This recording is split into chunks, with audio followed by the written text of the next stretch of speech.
Hey guys, Nick Espinoza, your chief security fanatic here. And before I actually dive into the topic, you may be actually viewing me for the very first time because ideally this video has been shared. And I normally do not ask my audience to share my videos, but I'm definitely asking everybody to share this one. If you're an existing user, or rather an existing viewer of mine, and you've seen a lot of these videos, and I've done about 500 of these or so since I started, I literally do one every day, you know that these go from about 2 to 4 minutes or so, and I'm talking about a topic of the day. I'm usually not injecting my opinion, my politics, anything into that. I'm simply trying to give you the facts on the ground, maybe a little bit of commentary, and then let you decide for yourself. This video is entirely different for me in that sense, and I have put in quite a bit of homework to make the case as to why Mark Zuckerberg needs to be tried and put in jail if convicted, and I think he would be. And I have written notes here, and I typically write notes on my videos, but I have over 2,500 words. I literally have written 2 articles or so worth of notes to myself on this specific issue because there have been a couple of things that basically broke my back in terms of the proverbial camel and straw. And so we're going to go through these here, and I'm going to be referring to my notes. I'm also going to be giving you my citations as I'm going on with this of what news source I'm getting this stuff from, or most of it anyway, so that you guys can look it up, Google it yourself. I'm also happy to supply links, as I always am, if you pipe up and answer or post in one of my videos. And so with that, I want to get started because I wanted to preface this. Now, Facebook has shown time and again that it's willing basically to find virtually any way it can to use your data and your likeness to try and make money. Now, I don't begrudge organizations to make money. I run a for-profit business as well. I am not doing this for free. I obviously do some charity work, but the core of my business is profitability. But by virtue of that, I feel that any information that I have for my clients or my users is my responsibility to safeguard and maintain. And if I'm going to be using that data for anything, then I should be very much upfront and transparent with them and not burying the lead or telling them after the fact, or giving them an 80,000 word document that has, a footnote in the middle of nowhere that says one minor thing, et cetera, et cetera. And this is essentially what Facebook is doing. But we're going to be diving into the totality of Facebook, going all the way back at one point to when Mark Zuckerberg was 19 years old and just starting out at Harvard with this concept. I mean, this is how far back we're going with this, because this has been pervasive since the very beginning of Facebook. And I'm going to lay all of this out. And that's in part why I want this to be shared as well. And I don't normally ask everybody to share this stuff, except at the preamble at the end, which is my standard, goodbye everybody kind of thing. But this is important because this directly is affecting literally billions of people on the planet. Now, Facebook has not only failed miserably in this vein, but they've also actively worked to keep secret the just plethora of ways that they have been abusing users' rights, users' data, while publicly telling the world that they have actually been safeguarding it and take this very seriously. And again, we are going to start right here in 2006. Now, what I'm going to do here is chronicle a lot of the major privacy violations and issues we've seen crop up, but I'm also going to be telling you eventually things that Mark Zuckerberg has said publicly that essentially fly in the face of everything that has been reported by major and reputable news sources out there. And we are going to start in September of 2006. Now, NBC News reported that Facebook for the first time debuted its news feed feature. Now, we're all used to the news feed, so basically we post something and it gets broadcast out to all of our friends. But in 2006, that was a brand new concept. Now, at this time, Facebook had 8 million users, which is obviously a far cry from where they are now. And 1 million of those users joined protest groups on Facebook. So basically 1/8 of their entire user base said that this was too intrusive, that they were not informed, they were not opted into this. Facebook simply started broadcasting all of their stuff ASAP, and Facebook basically said, we're going to weather this storm and we're not going to kill the feature. And as of right now, we all have a news feed. You might be watching me on this news feed, from Facebook as well. And full disclosure, I have a Facebook account. I have a public Facebook account that you could possibly be watching this video on right now. And by virtue of that, I have to have a private account, but that private account has no personal pictures of me, doesn't even have my birthday, doesn't even have my real name on it. It's simply a holding account for the most part for me to interact with a few friends, but also primarily to administer my public account because Facebook is still huge. So I just want to be transparent about that, because especially since I'm diving into this. So that kicks us off in 2006. That was their first real issue that launched major protests for the inability for users to opt into their system.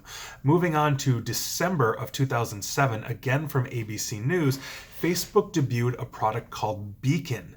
Now, this allowed companies to track purchases by Facebook users and then notify their friends of what they had bought without their consent. So, in other words, let's say back in the day, you rented a movie from Blockbuster.com, if you guys remember Blockbuster, for those of you old enough. Basically, what would end up happening is you would broadcast that out. Oh, I just rented, whatever I did from Blockbuster, and all your friends would see it, but they would also get an ad from Blockbuster.com so that they could go rent their own movies. This was revenue making for Mark Zuckerberg, but this was done without users' consent. Now, I have notes on December 6, 2007, he apologized, stating that users now had the option to opt out. They didn't actually kill Beacon, but you now had the ability to opt out if you could find where the opt out was.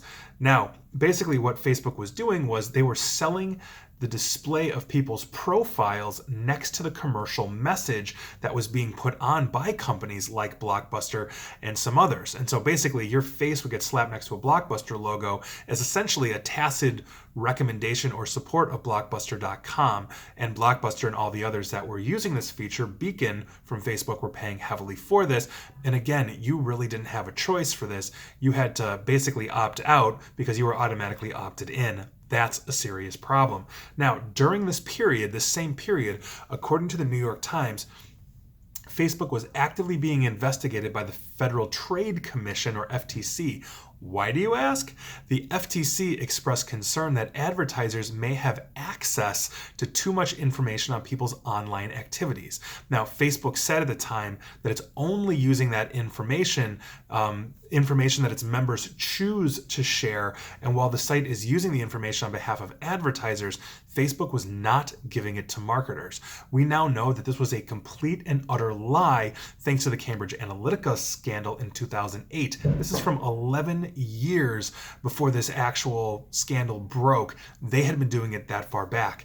Moving forward to November of 2011, also from NBC News, Facebook finally settled with the FTC, and Facebook agreed to undergo an independent privacy evaluation every other year for 20 years. Now, on top of the above, regulators said that Facebook falsely claimed that third-party apps were able to access only the data needed to operate, when in fact the apps could access nearly all of the personal data. So basically, Facebook lied. The Federal Trade Commission found out, and then they are supposed to undergo an independent audit for privacy evaluations every other year. And my question to the FTC is, why the hell isn't that happening? Because all of this breaking should have been caught by a private evaluation in 2011, literally 7 years prior to the revelations of all of these things. It's absolutely insane, and we will get to these things. Moving on, we're going to be going to July 13th from the Washington Post.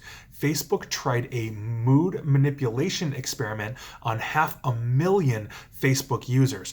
This is what happened. Facebook altered their feeds to show either positive or negative posts. Now, the purpose of the study was to show how emotions could spread on social media.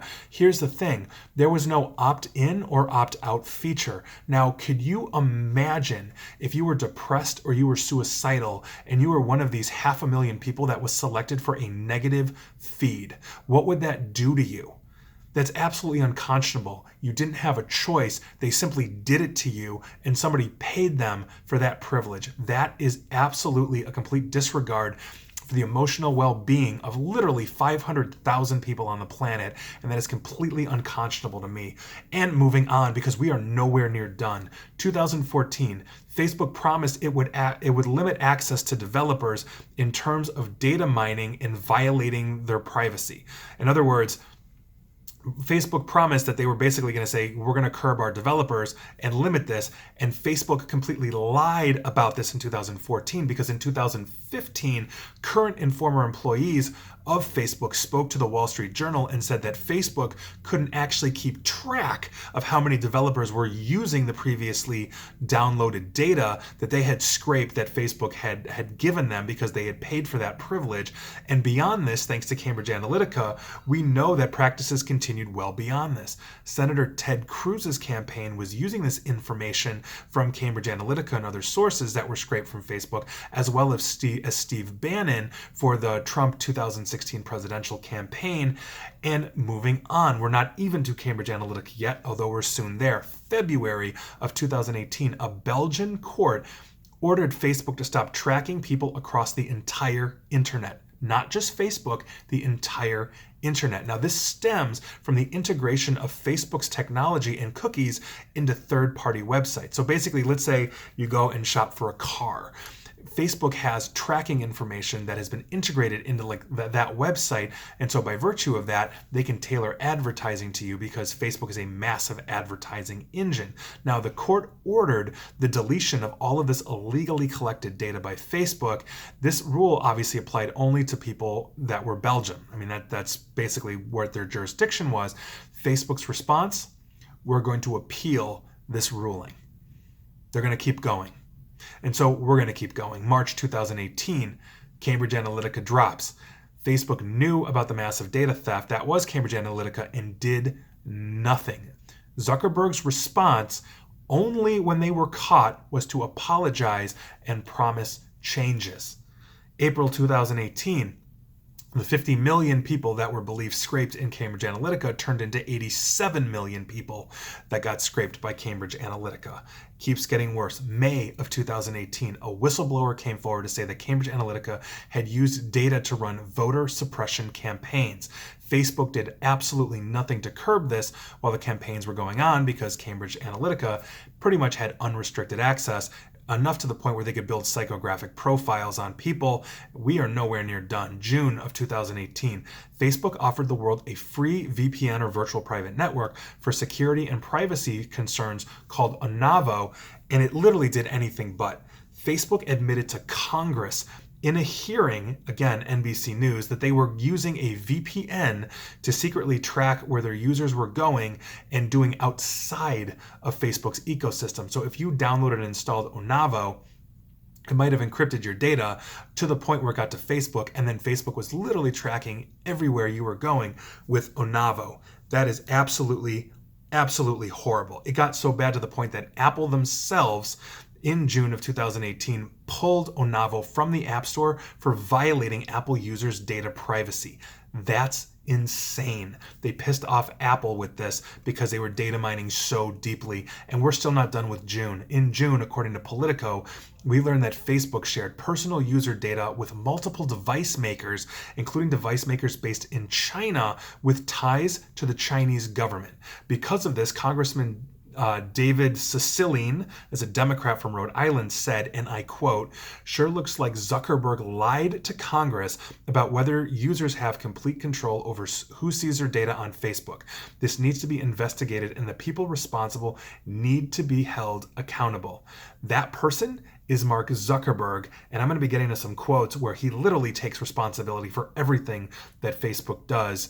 And that is absolutely insane. July of 2018, the New Republic published an article called "Facebook is Still Abusing Your Privacy," which dives into the fact that beyond all of the privacy violations I literally just mentioned, Facebook had found another way to violate your privacy in the auspices of making money: facial recognition technology. The New York Times reported, then I quote, "More than a dozen privacy and consumer groups and at least a few officials argue that the company's use of facial recognition has violated people's privacies by not obtaining appropriate user consent." If you didn't know, if you've ever posted a picture to Facebook with your face or your kids' faces or your spouse's face or anybody's face, they have ended up in a facial recognition system, one of the largest on the planet, that oftentimes is accessed by court order by the FBI and other law enforcement agents. So think about that. Sticking with 2008, we learned that Facebook was now under investigation from at least 4 different federal agencies, including the Federal Trade Commission, again, the Security and Exchange Commission for stock trading, and the Department of Justice itself. This is July of 2018. Those investigations are still ongoing. December of 2018, we learned that other major tech companies had such deep access to Facebook that they could read our private messages. This is according to the Wall Street Journal. Literally, we are talking about Netflix, Spotify, Amazon, and other large corporations paying for access to read your private messages in Facebook. January of 2019, we're finally this year, we learned that Facebook had a research app that you could download, and then you would pay the user to allow Facebook to deeply data mine their phones for all aspects of what they were doing. I don't actually have a problem with this if you're an adult and you want to let Facebook data mine you for $20 to $30 a month, which was the going rate. Fine. That is your right. My problem with this is that these contractual agreements started at age 13. And if you are a parent of a minor that is opting in because they are interested in getting $20 to $25 a month or $20 to $30 a month from Facebook without parental consent, that is outrageous. I don't know how that is legal. I did a video on that one as well. That still really ticks me off. In February of 2019, according to CNBC, we learned that if Facebook considers you a threat, and I'm wondering if I'm about to make this list with this video, they can and are turning on your Facebook app to keep tabs on where you are. There was a report of a person that had violent intent, and they were able to track that person in real time heading to one of the Facebook offices. I can understand why you would want to track somebody, especially if they were going to come and shoot up your office. But for somebody that, let's say, doesn't really fly on that radar but makes their enemies list, and I do not know the complete criteria for that, they literally could be just simply turning on your app and tracking where you are, especially if you've said disparaging things on Facebook, and here I am. So we'll see what this does. Moving on, March 21st of this year, Facebook stored hundreds of millions of passwords for Facebook and tens of thousands of Instagram passwords in plain text, going back for years. They had been doing this for years. Now, basically what this means is when you type in your password, you see it gets starred out, you don't know what it is. On the back end, they can read that password. It's not encrypted, it's not hashed, it's not anything. Over 20,000 Facebook employees had access to this, and there are multiple sources for this one. April 3rd, Facebook came out with an account verification system that was asking for your email password, not your Facebook password, your email password, which could have potentially given Facebook access to your email account, and that is literally what happened. And we will get into that as well. Again, also on April 3rd, researchers at UpGuard found hundreds of millions of users' personal information stored on Amazon web servers by third parties. These are the developers that Facebook had been letting into their system for cash or otherwise, that had been taking all of the data and they were putting it in their own servers and databases, and over 100,000 of these were found by UpGuard, many of them unsecure, including one that had over 500 million users' information. That is how Facebook is safeguarding your data. Moving on to April 17th, NBC News dropped a bombshell in that the thousands of internal documents were found. I did a video on this one as well. Documents, memos, etc. showed that Facebook was using private data, your private data, as leverage against its competitors. It would give deep access to friends and those companies that would pay top dollar, like Amazon, for example, or it would threaten to withhold data from competing things like messenger apps and all of that. They were literally leveraging your data to make more money and to quash competition. That is completely flies in the face of a lot of what Mark Zuckerberg said, and we're still not done. April 19th. Remember that March 21 issue that I just mentioned where passwords were being stored in plain text, and Facebook basically was hundreds of millions of these, and Instagram was tens of thousands. Instagram was basically a footnote. Well, Facebook tried to pull a fast one. They went back to that March 21 article or that March 21 blog post that they did, and they changed in Instagram the word thousands to millions, which means they are now admitting tens of millions of Instagram users had their passwords stored in plain text that literally thousands of Facebook employees could read. And instead of coming clean and putting a new blog post or a press release, they went back and edited a single word in one, hoping to fly under the radar. That is insane.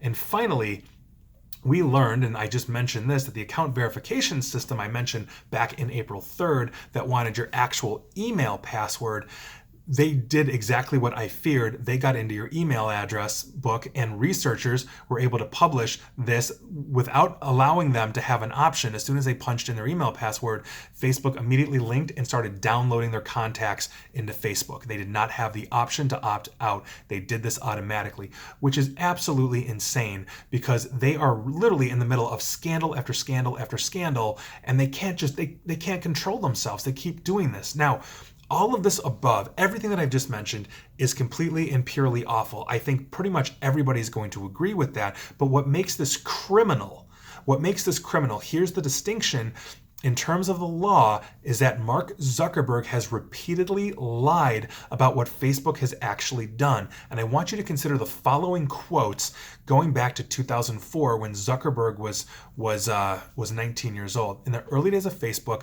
a leaked instant message transcript basically said, and I'm going to quote here, I quote, "Yeah, so if you ever need info about anyone on Harvard, just ask. I have over 4,000 emails, pictures, addresses, SNS. I'm not sure what SNS is. Now, his friend, name redacted, asks, "What? How did you manage that one?" Zuckerberg responds, and I quote, "People just submitted it. I don't know why. They trust me, dumb fucks." That's literally what he wrote, end quote. So, we all say stupid things at 19 years old, so I'm not necessarily faulting Zuckerberg for that, but it speaks to his mentality right out of the gate for Facebook. And we continue. Let's move over to March 10, 2008. So 4 years later, he would have been 23 roughly or so. In an interview, he talks about privacy, and I quote, "That's the vector around Facebook operates." I literally just laid out 15 plus years of why that is a complete and utter lie. April of 2010, Nick Bilton from the New York Times' Bits blog had an off-the-record conversation with a Facebook employee that was later published by another source. Bilton asked the employee, and I quote, "How does Zuck feel about privacy?" To which the employee responded with laughter and said, and I quote, "He doesn't believe in it."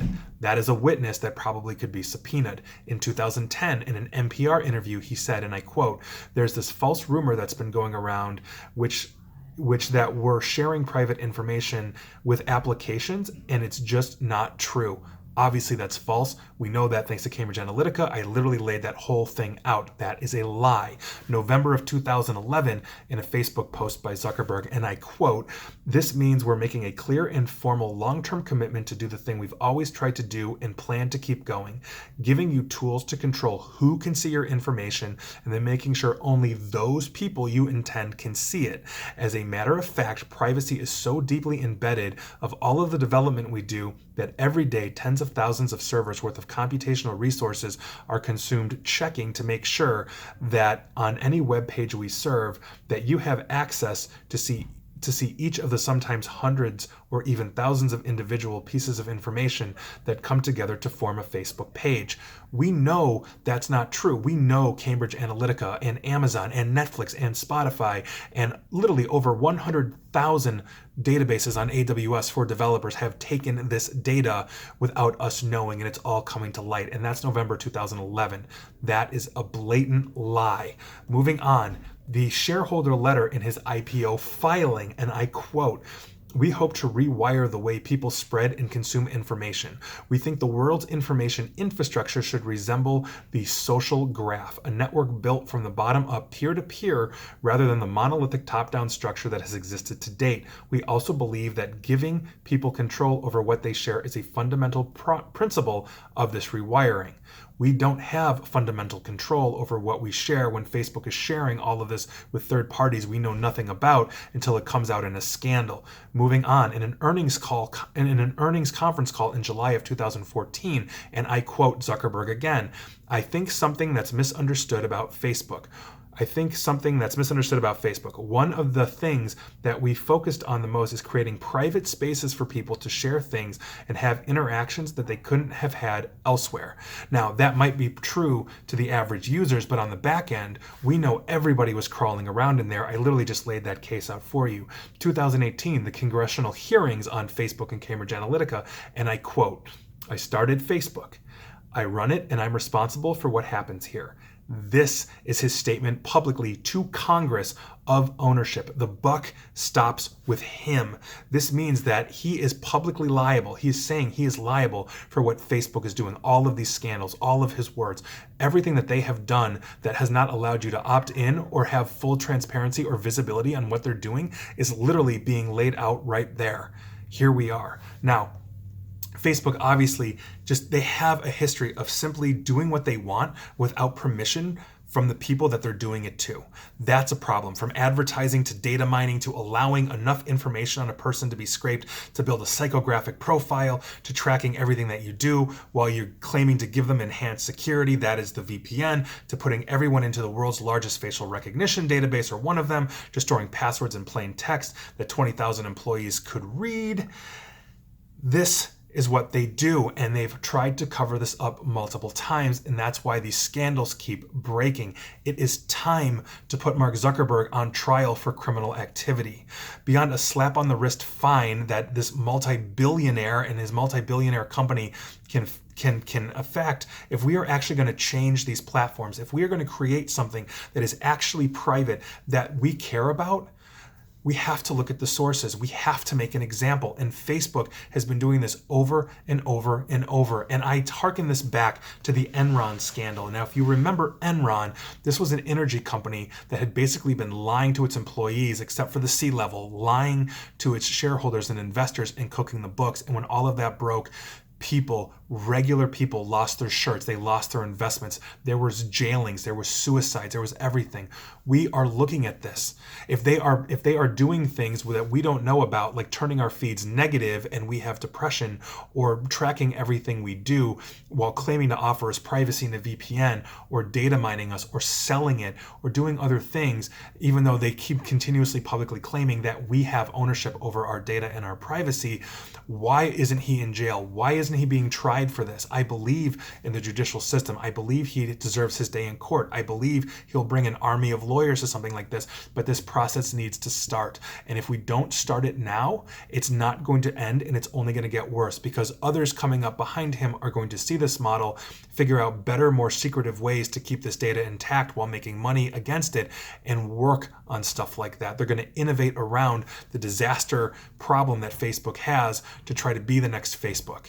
And that's not necessarily a good thing. We need to focus on privacy here. And so that is my 2 cents. This went on for way longer than I was expecting it to go on to. But like I said, a ton of information here, and it's beyond important. It is up to us to be able to deal with these things and to work with these things. And so please, if you're posting on Facebook, understand that it's not just you. Understand that your data is worth $12 to them. That's all it's worth. Study after study has shown that. This is a serious problem. We need to make sure that we are identifying these things when they are coming up, but we need specifically to make sure that we are holding Facebook and Mark Zuckerberg, who literally said, "I run it and I'm responsible for what happens here." We need to hold him accountable for this. It has gone on for way too long. And that is your news of the day. And please like, share, follow me here on Facebook and Twitter at NickAESP. And please share this video if you found any value in this, because literally I laid this entire thing out. This is stem to stern, every disaster that we've seen. And I'm not even going into the stuff that is outside of privacy violations, like housing discrimination against race and other things that I found in my article. This is just nuts. So with that, please stay safe and stay online. Thanks, guys.